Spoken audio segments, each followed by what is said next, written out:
Today on That Was the Way It Was, Stuff you didn't know about the things we grew up with, like the Slinky and the Magic 8-Ball. also we'll remember cassette tapes and that groundbreaking TV show, Laugh-In. That and more today on That Was the Way It Was.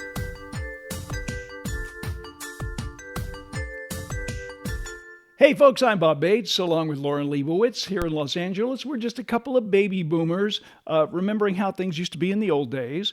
And one of the things we're going to talk about today is the Magic 8-Ball. I see you have one there. Yes! Will you please ask your Magic 8-Ball how our podcast is going to go All today? right, I'm going to shake a little bit. All right. Don't shake it too much. They say don't shake too Right, much. but I have to like zhuzh it a little. Okay, shush it. Is our podcast going to be good today? Very doubtful.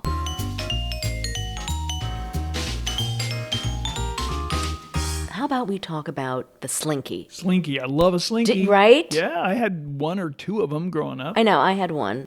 It's a toy that consists of this flexible spring that can be made to do somersaults down a stairs. Who walks the stair without a care and shoots so high in the sky, bounce up and down just like a clown, everyone knows it's Slinky. In 1943, Richard James was a mechanical engineer, and he was designing some springs that would hold and support instruments aboard a ship.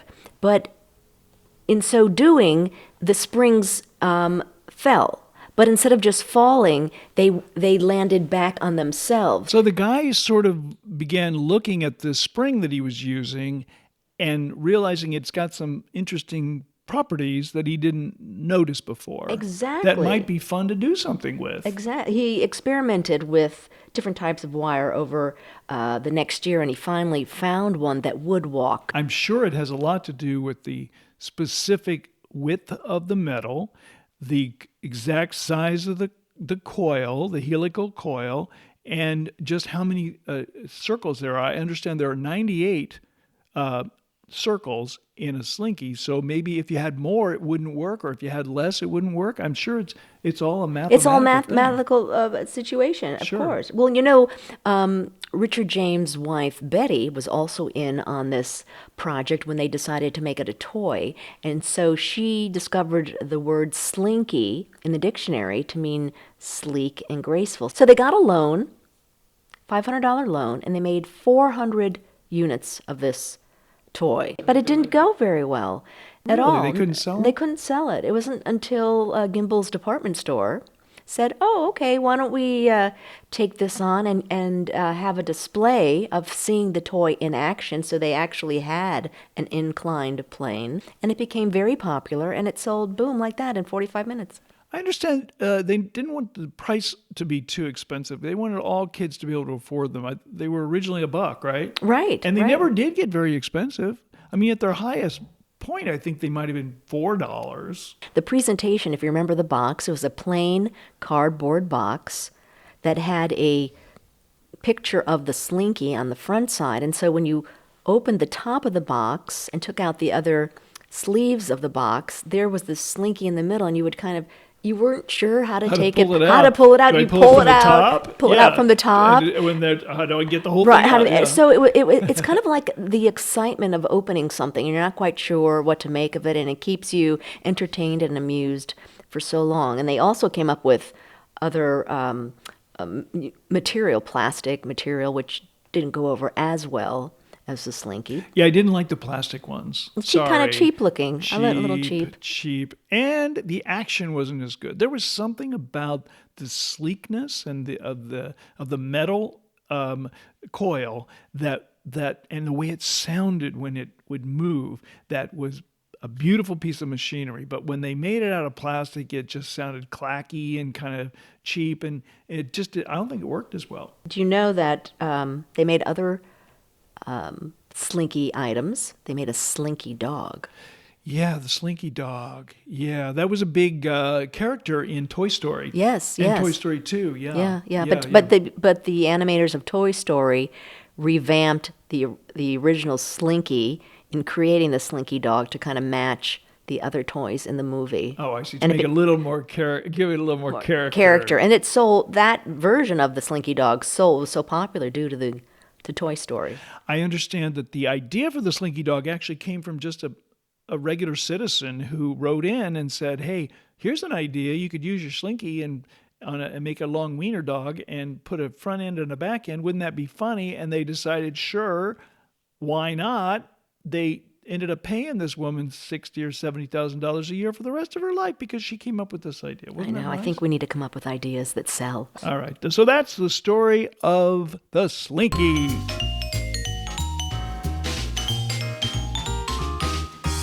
Okay, the year was 1967.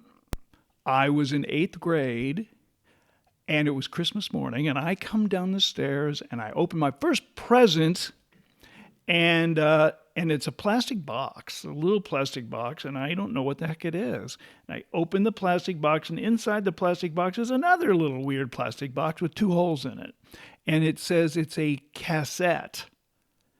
I'm like, what is the that hell cassette? is this?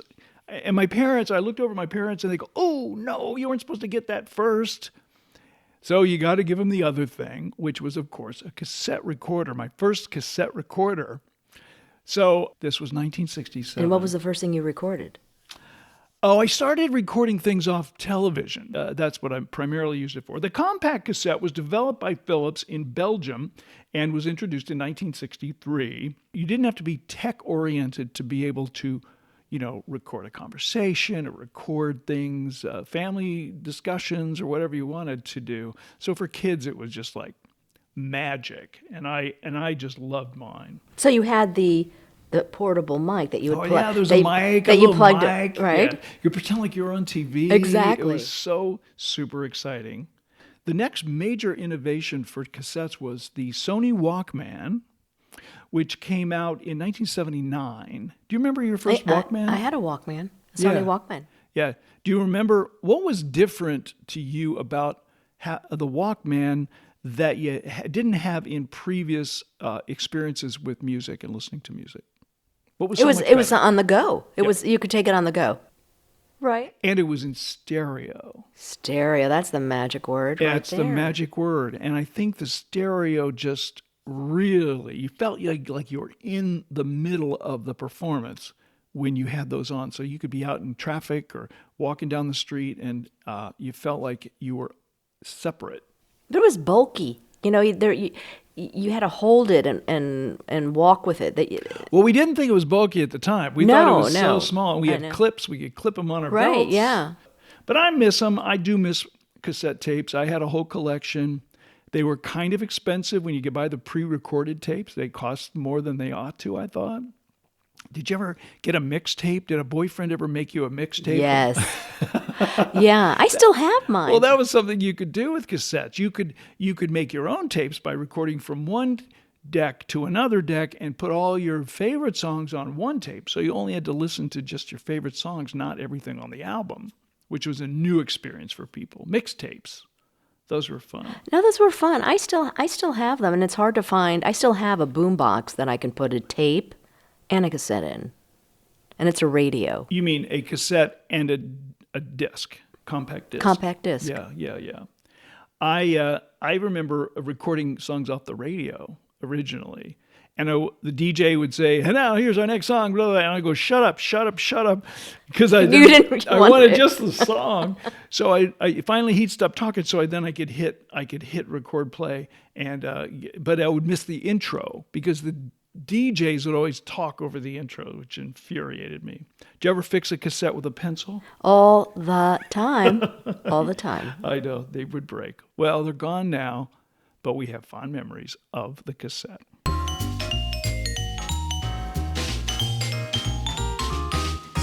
Okay, so let me describe to you what the magic ball is. So it was Magic 8 Ball? The magic 8 ball. It was this plastic sphere, like a globe, made to look like an 8 ball. If you see a pool ball of a pool table, the black 8 ball, that's what it kind of looked like. And then you can hold it in the palm of your hand. And it was used for fortune telling, seeking advice, because the inventor, Albert Carter's mother, was a clairvoyant, and she originally would see people and have this little box that had chalkboard inside, and she would manipulate her hands over the box, and her client would ask a yes or no question, and then she would open the box, and magically there would be this response Interesting. to that question. No kidding. So Albert Carter took that concept and redesigned that box, and through a series of trial and error, they finally came up with the Magic 8-Ball. So this shape with the words on it would float to the top, right. and press its little face against the glass so you could really read it. Exactly. You know what that shape is called? I looked it up. It's an interesting. Because it had 20 faces. It's a cassandron. Yeah. It's hard to say that. Icosahedron? Yes. Icosahedron? I believe that might be it. Yes. So then this Magic 8-Ball, you can ask yes or no questions.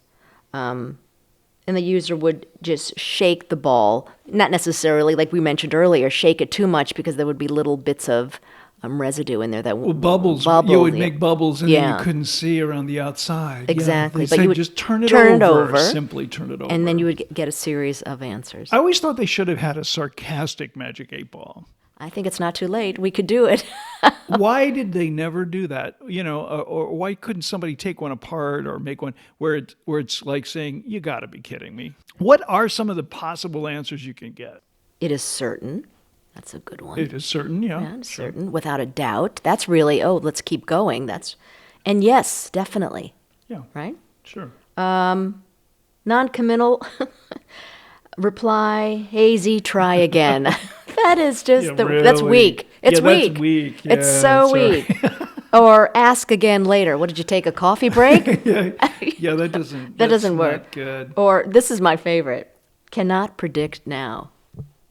Like when do you have the time? Let's do it. Let's do it. Yeah. Some negative responses. Outlook, not so good. It sounds like a Chinese fortune, but I think it was fun. In 1961 and 1966, there was the sitcom The Dick Van Dyke Show, and Rob Petrie was a writer. Dick Van Dyke played Rob Petrie, and he was a writer in the show, and they had a Magic 8-Ball on his desk. And no one really noticed it, probably. They never referred to it. No. But it just sat there as a prop. I know, right? The Magic 8-Ball on the Dick Van Dyke Show.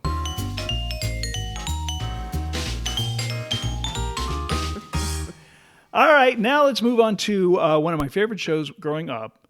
Although it was a little naughty, a little controversial, Rowan and Martin's Laugh-In. You remember that show? Loved it. I was much younger. Yeah, you shouldn't have been watching it. I probably shouldn't have, but I loved it. You shouldn't have been. Rowan and Martin's Laugh-In is an American sketch comedy show that ran for 140 episodes between January 1968 to 1973 on NBC. It was hosted by two guys. I had never heard of them before, but they were like nightclub performers by the name of Dan Rowan and Dick Martin. The title of the show was a play on love-ins of the 1960s hippie culture. I always wondered what a love-in was. I guess it was where everybody went to a party and all. I thought you had sex and drugs there for. That's what right? I figured, but I don't know. Assume that's what it is. Assume it. Some major stars came out of this show. Lily Tomlin was a biggie. Goldie Hawn was there originally, and as we know, both of those two have gone on to be major television and movie stars. I know, and they had celebrity guests. There were always celebrity guests, and some big ones. Sammy Davis Jr., Jack Benny, Johnny Carson, Barbara Feldon. She was big in those days. You may not remember. She was on 99. She was Get on Smart. Get Smart, one of my favorite shows. Zsa Zsa Gabor, Tiny Tim. Remember Tiny Tim? The show was produced at NBC Studios in Burbank, which is just up the road from here. And Dan Rowan used to always say, "Welcome to beautiful downtown Burbank," which I guess is a little dig on Burbank, suggesting that Burbank's is not beautiful in some way. Right, but Johnny Carson also. He stole that line, too. He stole that line, recorded from beautiful downtown Burbank, The Tonight Show. Right? The show is made up of a lot of very quick sketches. It was edited fast, which was difficult in those days because they hadn't invented digital editing. So they had to cut the tape for each of these little short scenes, tape it together. The bad part is, years later, as they're trying to rehabilitate the show and distribute it on DVD and so forth, they're having trouble because all that tape started to deteriorate. But they were able to repiece it together and distribute it on DVD. Some of the catchphrases, sock it to me. But what was the next line? It was, sock it to me, here come the judge. Remember? Well, the Here Come the Judge was another one as well. Sock it to me was Judy Carn's big line. Judy Carn was a comedian, a British comedian, who later went on to marry... Not Burt Reynolds. Yes, Burt Reynolds. He married Burt. They were Judy married? Carn married Burt Reynolds, yeah. Don't forget the joke wall. Oh, that's fun. There was a big psychedelic painted wall with little doors in the side and on the floor, and comedians would open the door and say a funny line, and then another one would pop out of another door and say another funny line. That was great, because I have a vivid memory of Goldie Hawn coming out of one of those doors, and she was known to play the ditzy blonde, and so she would open the door and just start to giggle and couldn't get through the line, and then just close the door, and it was like a riff because it was so funny. She was so funny that she couldn't remember it, or maybe it was on purpose. But it seems so natural. I mean, we know now that Goldie Hawn is a very smart woman. Oh, absolutely. So that's why I wonder if she was just a brilliant actress to be able to act so giddy and silly, or whether she truly was kind of a ditz somehow back then. Like any of those types of actresses, they used to say the same thing about Charo, the Gucci girl, right? She's putting on a little bit. But I do believe there's an essence of that in that person, because that's what makes it so realistic. That's a very interesting comparison. Yeah. There was another segment called Laugh-In Looks at the News. With Dick and... Do you know the song? I know it. What's the news? Across the nation, we have got the information. In a way, we hope will amuse you. We just love to give you our views. Oh, ladies and gents, Laugh-In Looks at the News. Oh, that's so funny, with the Dick and Dan. I got it. Looked in our views. Was that the line? We just love to give you our views. Oh, okay. Do-do-do-do. Ladies and gents, Laugh-In Looks at the News. Yeah, okay. Ruth Buzzy played the little old spinster who sat on the park bench with Artie Johnson, and she would hit him with her purse. Handbag. Yeah, that's right. Henry Gibson played the German soldier. And his name was Henrik Ibsen. Oh, really? Oh, that's good. Yeah. And, of course, Goldie Hawn, known for her Dumb Blind. Lily Tomlin. And that's the truth. That's good. You know it. That's great. Of course I know it, because I would do Edith Ann every night, because she would lisp, and I would watch her in the chair, and she would rock back and forth, and she would start to tell a story. It's like, and her her tongue would come up on her upper lip and say, my mommy wouldn't let me eat chocolate chip cookies. Because it was great. She was just... That's great. You do that very well. No, you got it. But, okay, do you remember Ernestine? One ringy dingy. Yeah. Because she was the operator. Yeah. And you know the line that she said, am I speaking to the party with whom what is it? Is this the party to whom I am speaking? That's right. Is this the brilliant. Party to whom I am speaking? Oh, gosh. For those of you who never saw this show, this must just seem like two old baby boomers making no sense whatsoever. Oh, but it's just pure gold. One of the great moments on the show was in 1968 when Richard Nixon was running for president, and he agreed to show up on the show to do just one little cameo. He goes, he said, "Sock it to me?" So it was a big shock to see a presidential candidate on Laugh-In doing something so silly and so stupid. They extended the interview to Hubert Humphrey at the same time, who was vice president at the time, to see if he wanted to come on, and he didn't. He declined. He declined, and he always said after that, according to George Schlatter, the show's creator, that this might have been the reason. This was probably the reason why he lost the election, was because he refused to do Laugh-In. Exactly. Isn't that interesting? Finally, we wrap it up with some catchphrases. Look that up in your Funkin' Wagnall. Very interesting. Blow in my ear and I'll follow you anywhere. All right, and that's the story of Laugh-In.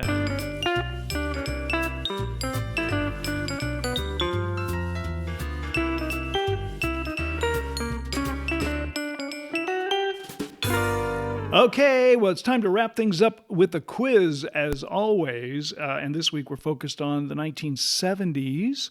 I bet you listened to a lot of Top 40 radio back in the 70s there in Palm Springs, California, where you grew up.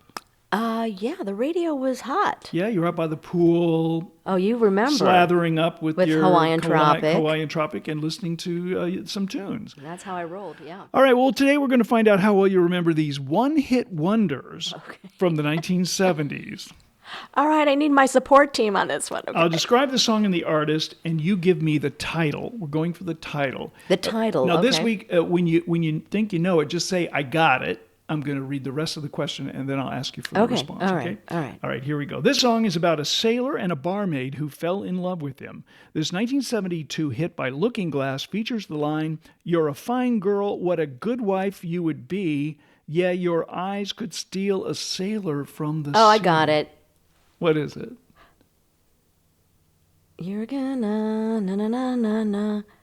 Okay, then, no, I don't got it. Brandy. Oh, Brandy, you're a fine one. Oh, right, okay. All right. So right. All right, this was Starline Vocal's only hit about the fun of a romantic encounter in the afternoon, named one of the sexiest songs of all times. It features the line, I got it. Skyrockets in Flight. You want me the No, title? what's the title? Afternoon Delight. Very good. Okay. Yes! This next song by Wild Cherry was a huge disco hit for a band that was really more of a rock band. This was their only hit, and it was inspired by a patron who yelled at the all-white band to play something a little more I got it. funky. Yeah. Play that funky music, white boy. All right, this nauseatingly romantic song was number one for 10 weeks in 1977, sung sweetly by Debbie Boone. This ballad features the line, "You give me hope to carry on." Oh, yes. I can feel her singing this, and I'm crying as she's singing this. I need a hint.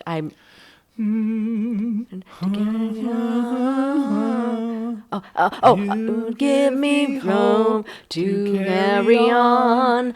You light up my life. Yeah, very good. Boy, that was a lot of work to get to that one. I mean, I can't name that tune in 5 notes. We'll give you the you're so good to points. me. You're only down one so far. So far. You've had to get a few clues.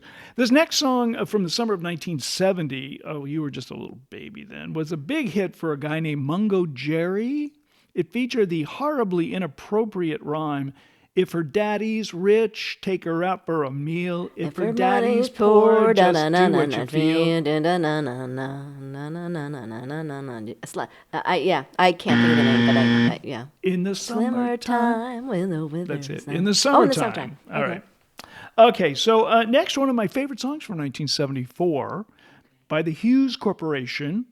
It's a catchy disco song featuring this line, "Our love is like a ship on the ocean. We've been sailing Got it. with a cargo full of love and devotion." Our love is like the ship on the ocean. We've been sailing with the cargo for the love and devotion. Okay, you're singing the lines. So I'd like to know where. Okay. What's the name of it? You got the motion. So I rock the boat. There you go. Is it rock the boat? Thank Okay, you. rock Oh the my boat. God. I didn't. Well, are we going to listen to the entire? You're listening to you sing the whole song before you give me But the title. thanks. I couldn't think. I didn't know what the title was. All right. Finally, a song by a little-known group called Steeler's Wheel. In 1973, lead singer Jerry Rafferty wrote this gold record that features these lyrics: "Clowns to the left of me, jokers to the right, here I am." Stuck in the middle with you. Dun, dun, dun, dun, dun. Good job. Good job. Can I applaud you? This was a wonderful quiz. Oh, thank you so kindly. No, really. I mean, I've never even heard of this, like people that fall into the cracks of radio. But you know them, right? Yes. They were one-hit wonders. All these people, they never were heard of again, but they hit the top of the charts for just a while, and they're songs that have stuck with us all these years. I still hear in the summertime on the radio. 20, 30 years, 40 years later. All right, well, that does it for us today. If you've got an idea for something we should talk about on the show, or maybe you'd like to join us, we'll call you and get you on live. Go to our website, thatwasthewayitwas.com, and or hit us up in the comments section. That's all you got to do. Thanks for being with us. We'll see you next time. Bye-bye.